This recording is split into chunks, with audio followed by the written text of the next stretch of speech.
Subscribe now and press the bell icon. Never miss an update. दो चरों वाले रैखिक समीकरण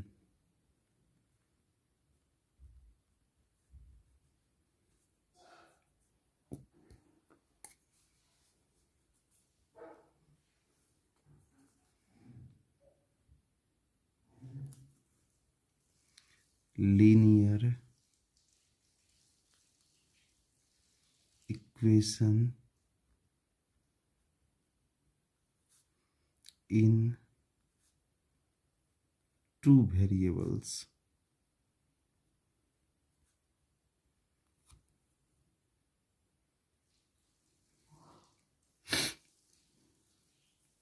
देखिए, सबसे पहले हम लोग पढ़ेंगे दो चर वाले रैखिक समीकरण क्या है। वह समीकरण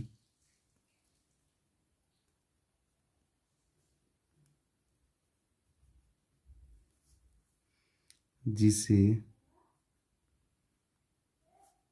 ax plus by plus c बराबर 0 के रूप में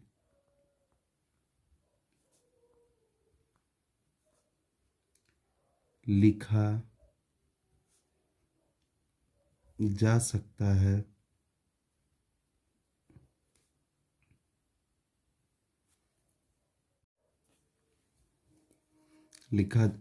वह समीकरण जिसे ax plus by plus c बराबर 0 के रूप में लिखा जा सकता है उसे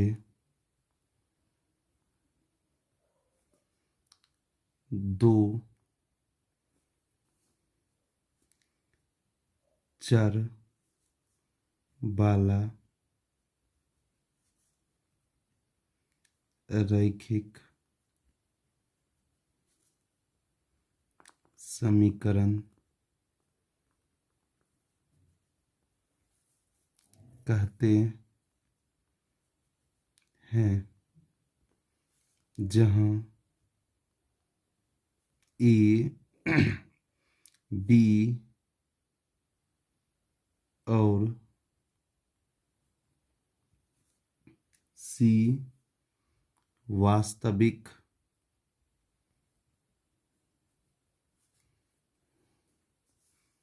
संख्याएं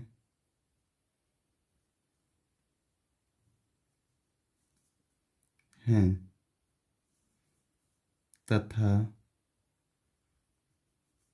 ए और बी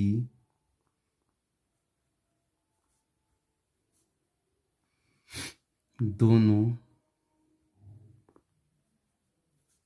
शून्य नहीं है। मतलब ए और बी जो है शून्य नहीं हो सकता है, शून्य नहीं है। दो चरों x एवं y में एक रैखिक समीकरण कहलाता है।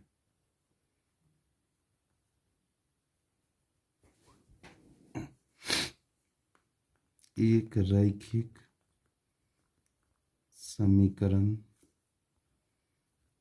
कहलाता है।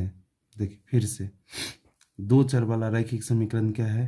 तो वह समीकरण जिसे ax plus by plus c बराबर 0 के रूप में लिखा जा सकता है उसे दो चर वाला रैखिक समीकरण कहते हैं, जहां a, b और c तीनों जो है वास्तविक संख्याएं हैं तथा a और b नॉट इक्वल टू 0 मतलब शून्य नहीं होती है। तो ऐसे को मतलब जहां x एवं y में लिखा हुआ रहता है उसी को एक रैखिक समीकरण कहते हैं। जैसे देखते हैं हम लोग, 2x प्लस 3y बराबर 5,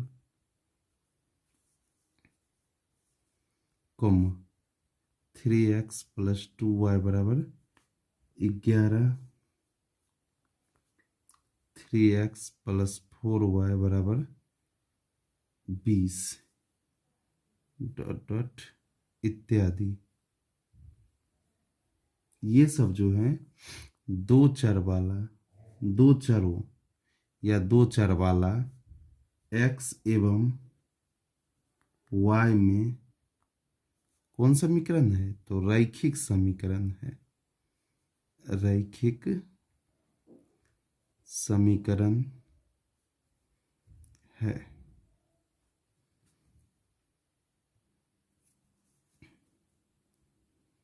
अब एक रैखिक समीकरण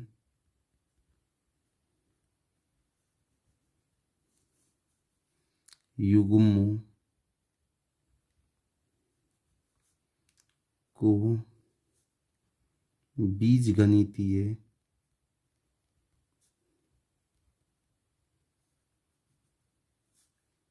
विधि से हल करना सीखेंगे हम। मतलब एक रैखिक समीकरण युग्म को जो है अब बीजगणितीय विधि से हल करना सीखेंगे। तो इसको अंग्रेजी में कहते हैं solving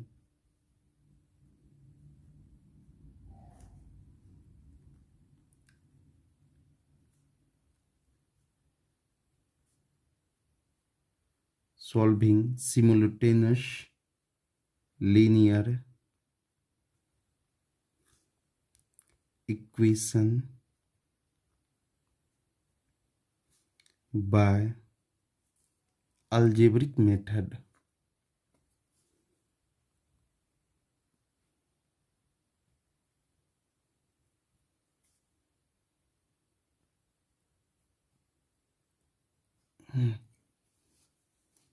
solving simultaneous linear equation by algebraic method. अब देखिए, इसको हल करने की अनेक विधियां हैं। पहला विधि आता है जिसको हम लोग कहते हैं प्रतिस्थापन विधि।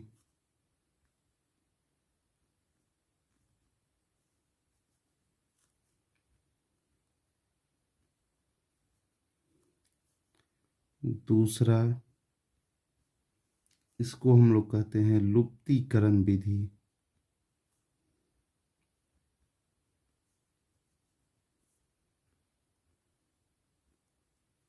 या इसको विलोपन विधि भी कहते हैं।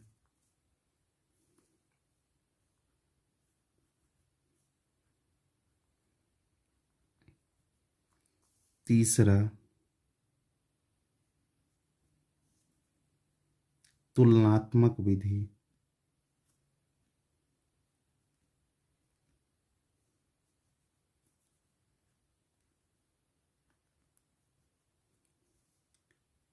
चौथा,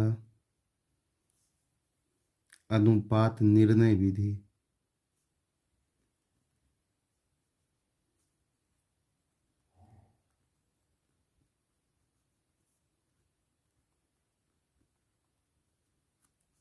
और पांचवा, सबसे अंतिम, वर्ज गुणनखंड विधि या वर्ज गुणन विधि। देखिए अब इंग्लिश में सबको इसको कहते हैं सब्स्टिट्यूशन मेथड।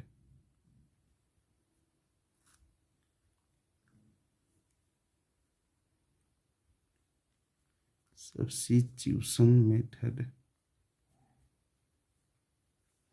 इसको कहते हैं एलिमिनेशन मेथड।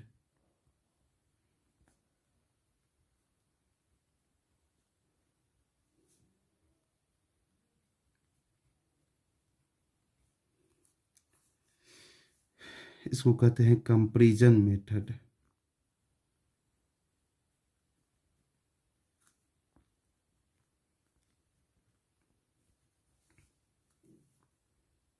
इसको कहते हैं रेशियो डिटर्मिनेशन मेथड।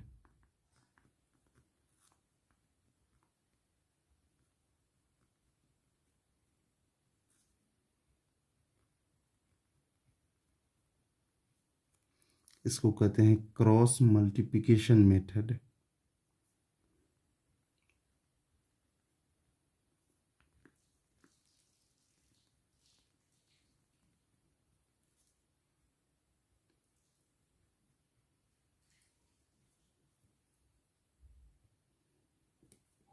अब हम लोग पहला पढ़ेंगे, प्रतिस्थापन विधि।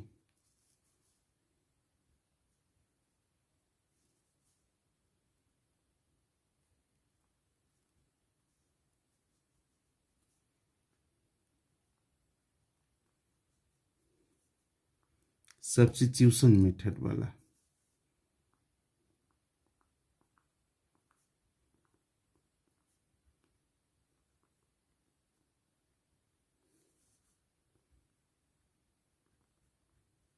देखिए अब इसका कैसे, दो चरों x एवं y में दो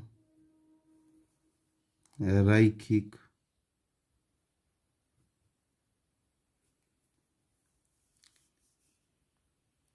समीकरणों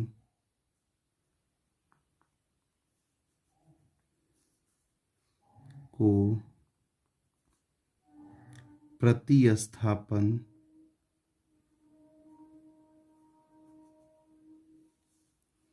विधि द्वारा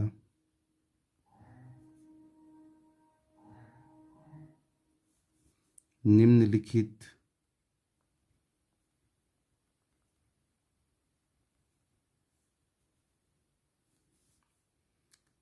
चरणों या स्टेप चरणों के माध्यम से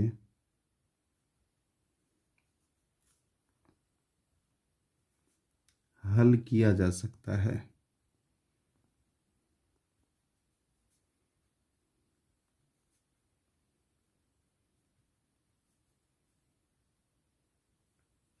देखिए अब स्टेप नंबर 1 या चरण,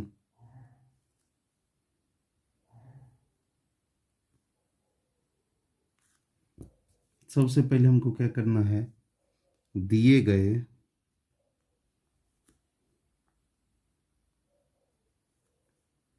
समीकरण युग्म में पहले समीकरण से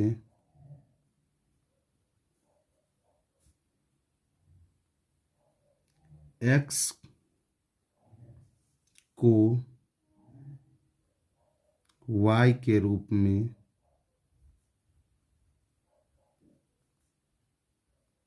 व्यक्त करें। मतलब जो दिया हुआ समीकरण रहेगा उसको जो x वाला रहेगा उसको y के रूप में व्यक्त कर सकते हैं, या y वाले को x के रूप में व्यक्त कर सकते हैं। अब देखिए स्टेप नंबर 2,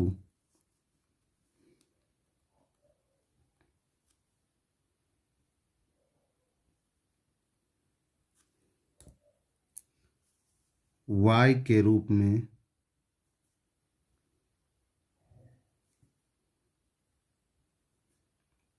प्राप्त x के मान को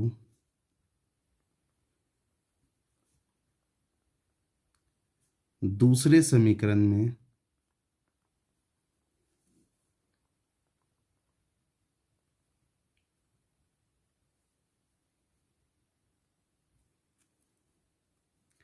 प्रतिस्थापित करें।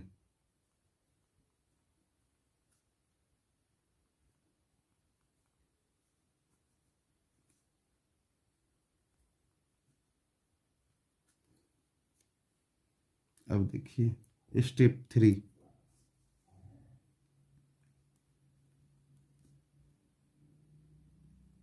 उसके बाद क्या करना है, तो स्टेप 2 में y के रूप में प्राप्त समीकरण को हल करें। अब स्टेप 4,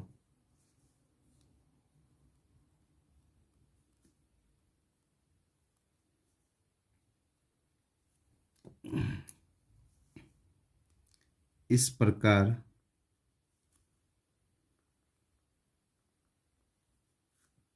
प्राप्त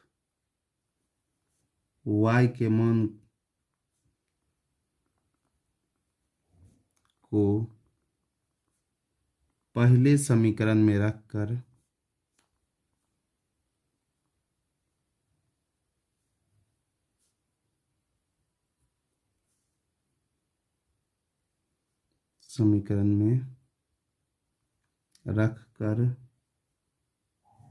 एवं हल कर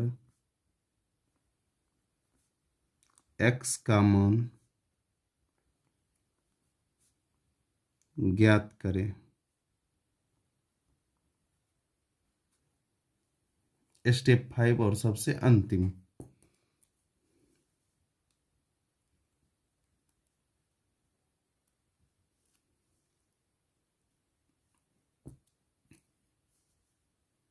इस प्रकार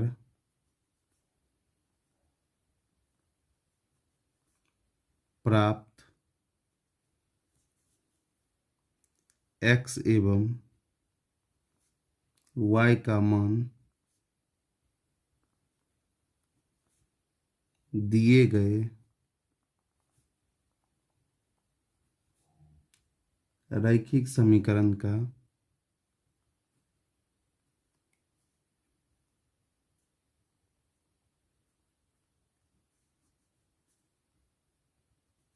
हल कहलाता है।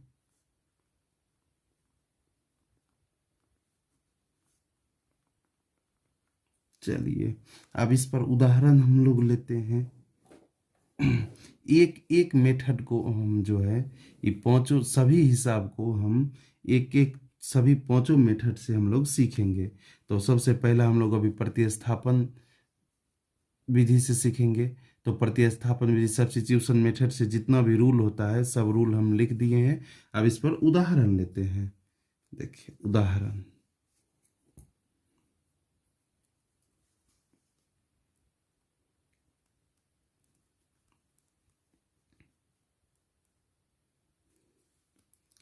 x प्लस वाई बराबर 14 और x माइनस वाई बराबर 4। तो क्या कहा था इसमें जो है सबसे पहले जो है जो x प्लस वाई बराबर 14 है इसको हम लोग 1 मान लेंगे यानी कि समीकरण 1, और x माइनस वाई बराबर 4 जो है इसको हम मान लेंगे 2 यानी कि समीकरण 2। अब हम किसी भी समीकरण से चल सकते हैं, या तो 1 से चल सकते हैं या 2 से चल सकते हैं, जिससे मन होगा उससे चल सकते हैं। तो हम सबसे पहले समीकरण 1 से चलते हैं। तो समीकरण 1 से, समीकरण 1 क्या है मेरा, x प्लस वाई बराबर 14। यहाँ हम किसी का भी मान निकाल सकते हैं, लेकिन हम जब रूल लिखा रहे थे स्टेप 1 में कहे थे y का मान निकालना है। हम यहाँ चाहेंगे तो x का भी मान निकाल सकते हैं और y का भी मान निकाल सकते हैं। तो हम किसी का भी मान निकाल सकते हैं। चलिए x का ही अगर हम मान निकालते हैं तो 14, ये प्लस y है, इधर आएगा तो माइनस y। अब जो ये मान आता है x बराबर 14 माइनस वाई, ये समीकरण 1 से निकाले हैं। तो जब समीकरण 1 से निकालेंगे तो समीकरण 2 में रखेंगे, और जब समीकरण 2 से निकालेंगे x या y का मान तो समीकरण 1 में रखेंगे। तो अभी हम समीकरण 1 से निकाले हैं, तो अभी जो है x का मान हमको किस में रखना पड़ेगा, समीकरण 2 में। तो यहाँ लिखेंगे x का मान समीकरण 2 में रखने पर, तो देखिए समीकरण 2 मेरा क्या है, x माइनस वाई बराबर 4। तो हम लोग x का मान कितना निकाले थे, ऊपर से 14 माइनस वाई, पहले से भी माइनस वाई है, बराबर 4। तो देखिए अब माइनस वाई कितना होता है, तो माइनस माइनस प्लस, लेकिन माइनस का ही चिन्ह होता है, तो वाई वाई 2y, लेकिन माइनस का ही चिन्ह, बराबर 4। ये +14 है, इधर आएगा तो -14। तो यहाँ से -2y बराबर, यहाँ 4 के आगे में प्लस है, यहाँ 14 माइनस में है, तो प्लस माइनस क्या होता है, माइनस, यानी कि 14 में से 4 घटेगा तो 10। और इस दोनों में जो बड़ा रहता है उसका चिन्ह होता है, तो 4 बड़ा है कि 14 बड़ा है, तो 14 बड़ा है, 14 का चिन्ह माइनस है तो माइनस। अब देखिए ये माइनस कैंसिल, तो y बराबर 2 पचे 10, तो y का मान कितना आ गया, 5। अब हमको y का मान निकल चुका है, हमको x का भी मान निकालना, मतलब दोनों का मान निकालना, x का भी मान निकालना और y का भी मान निकालना है। तो हम किससे y का मान निकाले हैं, तो समीकरण 2 से। तो अब y का मान समीकरण 1 में रखना पड़ेगा, तब x का मान निकलेगा, मतलब हम लोग उल्टा रखते हैं। तो यहाँ क्या लिखेंगे, y का मान समीकरण किसमें, 1 में रखने पर,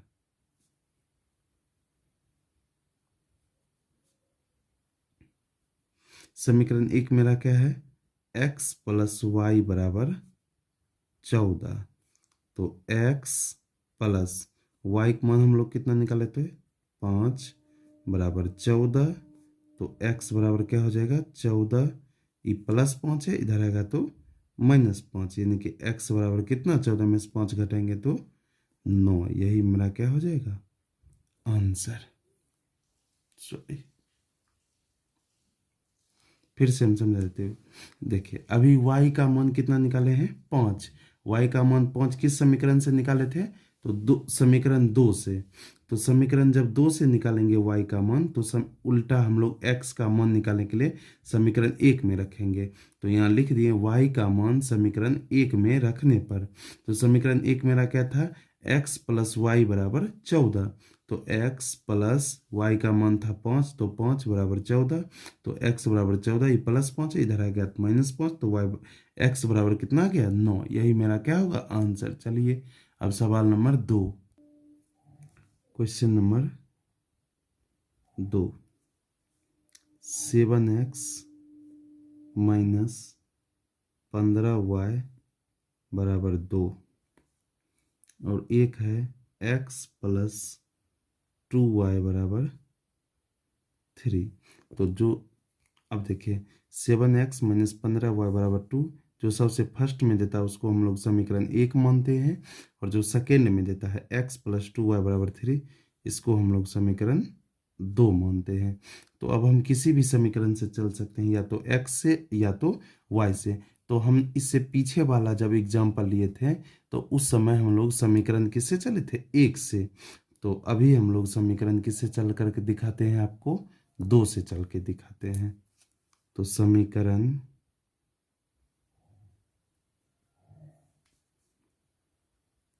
2 से, तो देखिए समीकरण 2 क्या है, x प्लस 2y बराबर 3। तो यहाँ से किसी का भी मान निकाल सकते हैं, या तो x का मान निकाल सकते हैं या तो y का। तो हमको आसान है x का मान निकालना, तो x का मान अगर निकालेंगे तो 3, ये +2y है, इधर आएगा तो -2y, क्या ठीक है। अब देखिए ई x का मान कितना आ गया, 3 - 2y। अब समीकरण हम यहाँ किससे चले हैं, 2 से। तो जब समीकरण 2 से चले हैं, तो अब x का मान 3 - 2y आया, तो ई x का मान जो है हम लोग समीकरण 1 में रखेंगे। x का मान समीकरण 1 में रखने पर, तो समीकरण 1 मेरा क्या है, 7x माइनस 15y बराबर 2।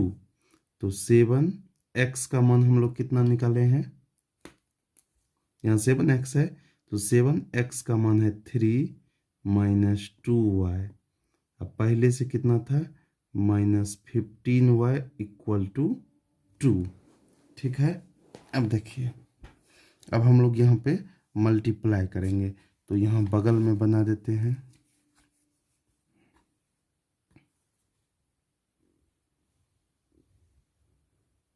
देखिए अब 7 × 21 माइनस 7 × 2 = 14 हुआ है, ठीक है। -15 हुआ पहले से था, बराबर 2। तो देखिए अभी तुरंत बताए थे माइनस माइनस क्या होता है, प्लस, लेकिन माइनस का ही चिन्ह होता है, तो -14 और 15 कितना हो जाता है, 29 y बराबर 2। ये +19 21 है, इधर आएगा तो -21, तो -29y बराबर, इसमें से इसको घटाएंगे तो कितना हो जाएगा, यहाँ प्लस का है यहाँ माइनस है, प्लस माइनस क्या होता है, माइनस। तो 21 में से 2 घटाएंगे तो 19, लेकिन जो बड़ा होता है उसका चिन्ह आता है, तो बड़ा था 21, 21 का चिन्ह माइनस है तो माइनस, ये माइनस कैंसिल, तो y बराबर कितना आ गया, 19/29। अब देखिए यह हम समीकरण 1 से चले थे, तो y का मान अब किस में रखना पड़ेगा, समीकरण 2 में।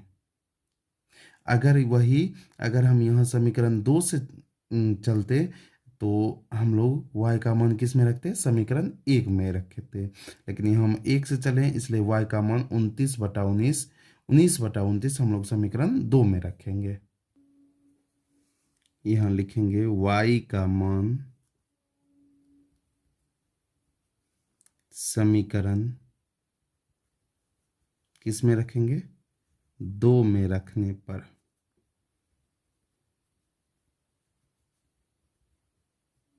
तो समीकरण 2 मेरा कितना था, x + 2y बराबर 3, तो x + 2 और y का मान हम लोग कितना आया था, 19/29 बराबर 3।